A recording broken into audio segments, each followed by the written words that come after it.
নমস্কার বন্ধুরা, নবদিগন্ত চ্যানেলের পক্ষ থেকে আপনাদের সকলকে জানাই স্বাগতম। তো বন্ধুরা, এই মুহূর্তে আমি আপনাদেরকে আবার একটি ভীষণ গুরুত্বপূর্ণ আপডেট শেয়ার করতে চলেছি।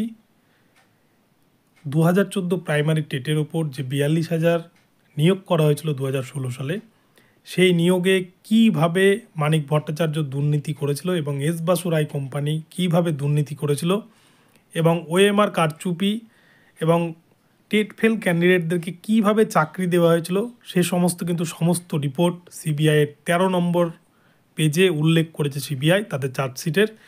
তো এই নিয়ে এখন বিস্তারিত আলোচনা করব এবং আপনাদেরকে বিস্তারিতভাবে জানাবো যে কী জানা গিয়েছে এখান থেকে। তো আপনারা সম্পূর্ণ ভিডিওটি স্কিপ না করে প্রথম থেকে শেষ পর্যন্ত দেখতে থাকুন। এই ভিডিওর মাধ্যমে আপনারা অনেক ইনফরমেশন পেয়ে যাবেন। তবে তার আগে বলে রাখি, যারা প্রথমবার আমার চ্যানেলে এসেছেন আপনারা কিন্তু অবশ্যই আমার চ্যানেলটিকে সাবস্ক্রাইব করে অল নোটিফিকেশন অন করে রাখবেন। তো চলুন আমরা এবার আজকের ভিডিওটি প্রথম থেকে শেষ পর্যন্ত বিস্তারিত জেনে নিই।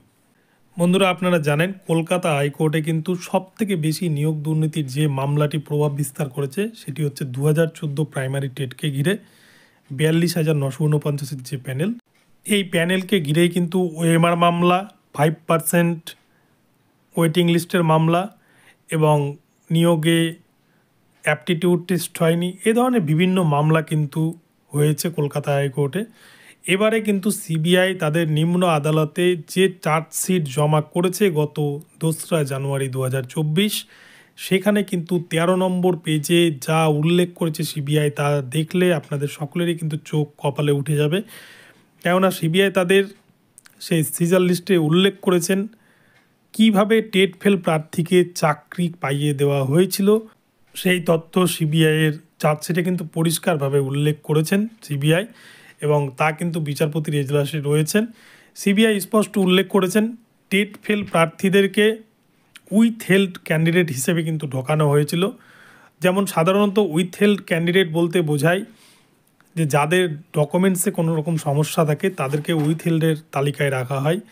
কিন্তু প্রাথমিক শিক্ষা পর্ষদের তৎকালীন চেয়ারম্যান মানিক ভট্টাচার্য 2014 সালের প্রাইমারি টেট পরীক্ষা নিলেও সেই টেট পরীক্ষার রেজাল্ট কিন্তু আউট করেন 2016 সালে এবং 2016 সালে যখন চূড়ান্ত মেধা তালিকার ফল প্রকাশ হয় তখন সেই চূড়ান্ত মেধা তালিকায় 152 জন প্রার্থীকে উইথ হেল্ড ক্যান্ডিডেট হিসেবে দেখানো হয়। সাধারণত এই 152 জন ক্যান্ডিডেটের ডকুমেন্টসের সমস্যা ছিল, তাই তাদেরকে উইথ হেল্ড ক্যান্ডিডেট হিসেবে দেখানো হয়। কিন্তু এই উইথ হেল্ড ক্যান্ডিডেটদেরকেই কাজে লাগিয়ে মানিক ভট্টাচার্য টেট ফেল করা ক্যান্ডিডেটদেরকে টেট পাস করা হিসাবে দেখিয়ে তাদেরকে কিন্তু চাকরি দেয় এবং তারা দীর্ঘ 7 বছর ধরে চাকরি করছেন আমাদের রাজ্যের বিভিন্ন এলাকায়।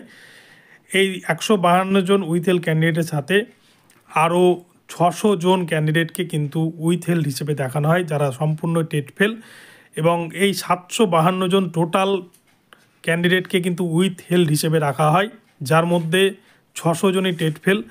আর এর মধ্যে থেকে কিন্তু 310 জন প্রার্থীকে নিয়োগপত্র দেওয়া হয় প্রাথমিক শিক্ষা পর্ষদ থেকে, এমনটাই কিন্তু সিবিআই তাদের চার্জশিটে উল্লেখ করেছেন। এবং বিকাশ ভবনেও এদেরকে কিন্তু ডকুমেন্টস সাবমিটের জন্য এবং ডকুমেন্টস ভেরিফাইয়ের জন্য ডাকা হয়েছিল একাধিকবার, এমনটাই সিবিআই তথ্যসূত্রে জানা যাচ্ছে। অপরদিকে সিবিআইয়ের সূত্র অনুযায়ী ওএমআর কপিতেও যে বিপুল পরিমাণ দুর্নীতি করেছে তারও প্রমাণ কিন্তু স্পষ্ট। কেননা এস বাসু রায় অ্যান্ড কোম্পানিকে যে ওএমআর মূল্যায়নের দায়িত্ব দেওয়া হয়েছিল, সেই এস বাসু রায় অ্যান্ড কোম্পানির যিনি কর্ণধার পার্থ সেন এবং এস বাসু রায় কোম্পানির ডিরেক্টর কৌশিক মাঝিকে কিন্তু গ্রেপ্তার করেছেন সিবিআই এবং সিবিআই হেফাজতে আছেন এবং তাদের বিরুদ্ধে জামিন অযোগ্য ধারায় দুর্নীতি, আর্থিক তছরূপ ইত্যাদি বিভিন্ন ধরনের কিন্তু কেস দেওয়া হয়েছে। এবং অরিজিনাল যে ওএমআর কপি ছিল সেই অরিজিনাল ওএমআর কপির সাথে কিন্তু ডুপ্লিকেট ওএমআর কপি তৈরি করে প্রাথমিক শিক্ষা পর্ষদ, এবং ডুপ্লিকেট যেটা ওএমআর কপি ছিল সেই কপি কিন্তু এডিটেবল, অর্থাৎ যে কোনো সময় এডিট করা যেত, সেটা টাইপ করা ওএমআর কপি, আর সেটিকে স্ক্যান করে রেখেছিলেন প্রাথমিক শিক্ষা পর্ষদ। এস বাসু রায় কোম্পানি যে ওএমআরকে মূল্যায়ন করেছিলেন সেই ওএমআর কিন্তু পর্ষদের কাছে ছিল না। এস বাসু রায়ের যে অরিজিনাল ওএমআর কপি ছিল সেগুলো কিন্তু 3টি কোম্পানির হাত বদল হয়ে সেগুলিকে নষ্ট করে দেওয়া হয় ওড়িশার বালাসোর শহরে একটি পেপার মিলে, এমনটাই কিন্তু সিবিআই সূত্রে জানা গিয়েছে। চলুন এই প্রসঙ্গে বিরোধী দলনেতা সুজন চক্রবর্তী কি মন্তব্য করেছেন আমরা একটু শুনে নিই। লেখাপড়া যোগ্যতা কোনো সম্পর্ক নেই, টাকার খেলা। একেবারে ধরা পড়ে যাচ্ছে যে আমাদের নিয়োগের নামে কার্যত দুর্নীতি এবং টাকার খেলা হয়েছে। এবং এছাড়াও সিবিআই অরিজিনাল ওএমআর এবং ডুপ্লিকেট ওএমআরের যে তথ্য দিয়েছেন তাদের চার্জশিটে তা আরও ভয়ঙ্কর। কেননা অরিজিনাল ওএমআর এবং ডুপ্লিকেট ওএমআর চেনার কোনো উপায় ছিল না, কিন্তু ডুপ্লিকেট ওএমআর শুধুমাত্র এডিটেবল, অর্থাৎ সেটা কিন্তু টাইপ করা ওএমআর, আর যেটাই কিন্তু পর্ষদের ওয়েবসাইটে লোড করা ছিল। এবং অরিজিনাল কোনো ওএমআরের নথি সিবিআই কিন্তু পর্ষদের কাছ থেকে পায়নি এবং এস বাসুর আয়ন কোম্পানির কাছ থেকেও পায়নি, এমনটা সিবিআই সূত্রে জানা গিয়েছে। সেটা কিন্তু প্রাথমিক শিক্ষা পর্ষদ আগেই নষ্ট করে ফেলেছে ষড়যন্ত্রের শিকার করে, এমনটাই দাবি করেছে সিবিআই। তবে এই সমস্ত চাকরির মামলা কিন্তু কলকাতা হাইকোর্টে বর্তমানে বিচারাধীন অবস্থায় রয়েছে এবং সুপ্রিম কোর্টেও বিচারাধীন অবস্থায় রয়েছে। তবে এই মামলাগুলোর ভবিষ্যৎ কী হবে তা কিন্তু সময় বলবে। আর আপনারা কিন্তু বিচারপতি দেবাংশু বসাকের যা পর্যবেক্ষণ তা দেখেছেন যে দুর্নীতির চাকরি কিন্তু বাতিল হবেই। তো এখন এগুলো কি হবে শেষ পর্যন্ত তা কিন্তু বলা মুশকিল। বিচারপতিরা যেভাবে দেখবেন, যেহেতু এটা আইনি ব্যবস্থা বা বিচার ব্যবস্থা, তাই বিচারেরও ঊর্ধ্বে কেউ নয়। তাই এই চাকরিগুলো থাকবে নাকি বাতিল হবে বা দুর্নীতির চাকরি কতটা বাতিল হবে সেটা কিন্তু সময় এলে দেখা যাবে। তো এখন আপনাদের সাথে এটুকুটাই আপডেট রইল আপনাদের জন্য।